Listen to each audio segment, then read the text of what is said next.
Hey everyone, it's Matt and Oscar from Bullion Now, and we're here with an exciting unboxing. I have no idea what's going on. Tell me what's going on, Oscar. What are we doing? We're here for an unboxing, and one thing I like about our videos, man, is we just cut straight to the chase. So why don't we just get into it, man? Yeah, straight into it. No filler. You've got a knife, I've got a knife. Let's just make it happen, dude. Here we go. Well, all I can extract from these boxes is that they are not from the Perth Mint.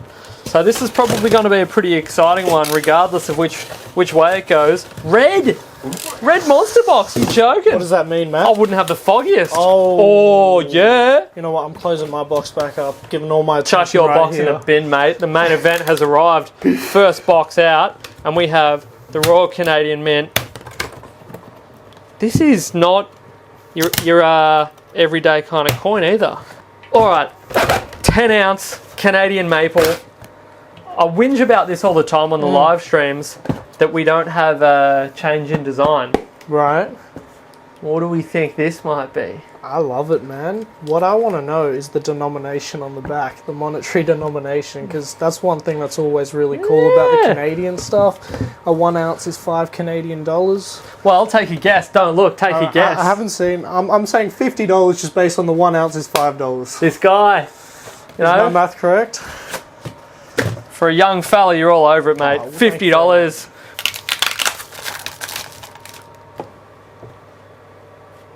We are in business. We're good to go. All right, we're here. Check it out.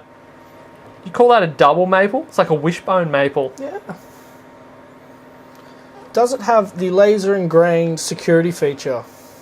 It does. Well, you have, the little maple there with the year, so the 21 in there. It's actually a little bit more visible on the larger planchet, and it's quite thick as well. So I'm happy with that. I actually prefer this. Density is not the right word for it, but it feels a bit more when it's thicker on the sides. Compared to the Tudor Beast, which is a bit of a larger diameter, but it's quite thin. I actually like the thickness of this. It feels nice and robust. What I really like to see on a bigger coin is the reeded edges. It's a lot more defined, and it just looks super interesting. Yeah, it looks like they've actually expanded the reading as well. That's a bit more, a little thicker as well. So 10 out of 10. We've got a few boxes to get through here, man. I don't know. Switch on. What have you got there? All right. The other one just took all my attention. Is this potentially different up here? Much of the same? Okay. I've been seeing these around, and I'm so happy we've got them. A Bullion Now first. The Royal Arms 10 ounce coin. Get excited. I'm excited. Yeah. Royal Arms, Royal Mint. Cool. Makes sense. So I've seen these in the 1 ounce before, and it's absolutely spectacular. Have we had these in the 1 ounce before? Have we ever even had these before in general? So that's why I'm really excited. Look out. Oh, that's nice. Absolutely magnificent. No, that's the maples, mate. Sorry, I'm getting my mints mixed up here. Yeah, these are lovely. Let me grab you out one, Matt, and I'll get one for myself so we can give an in-depth review on them. There you go. All right, thank you, sir. I actually quite like this. So I was reading somewhere in British history and during wars, they were this design was used on flags and banners and things like that.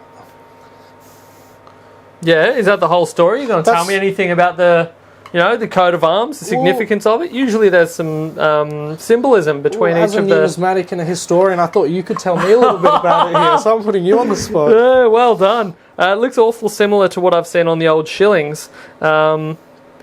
Each of those images would have a significance to the history, but yeah, I haven't done a great deal of research into that, so you've done a good job putting me under the bus there, mate. What can I say? And this is actually the 4th year of this collection. Oh, really? Yeah. I don't even think I've seen the other ones. Really? Okay. Yeah, it looks quite good though. I do like that. And it's just great when it's on a big surface because you can see everything a lot more easily here. Yeah.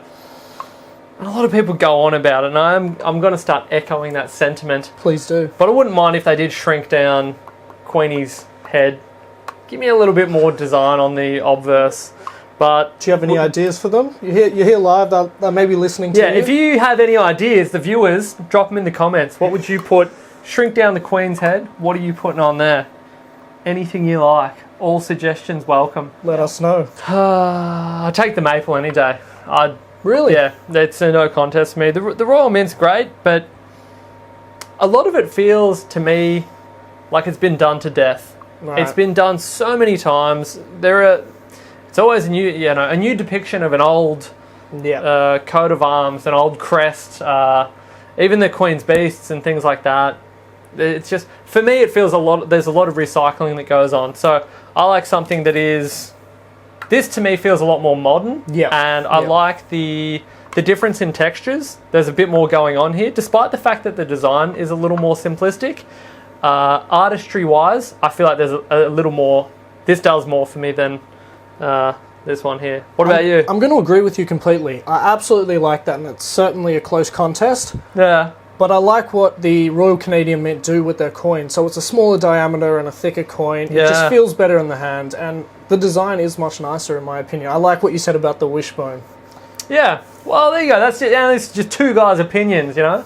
None of this being financial advice. You know, get what makes you happy, as is always the name of the game. So if I wanted to buy these, Oscar, where would I go? I'd go to the link in the description. Nice one. I like it. We'll see you there. See you there.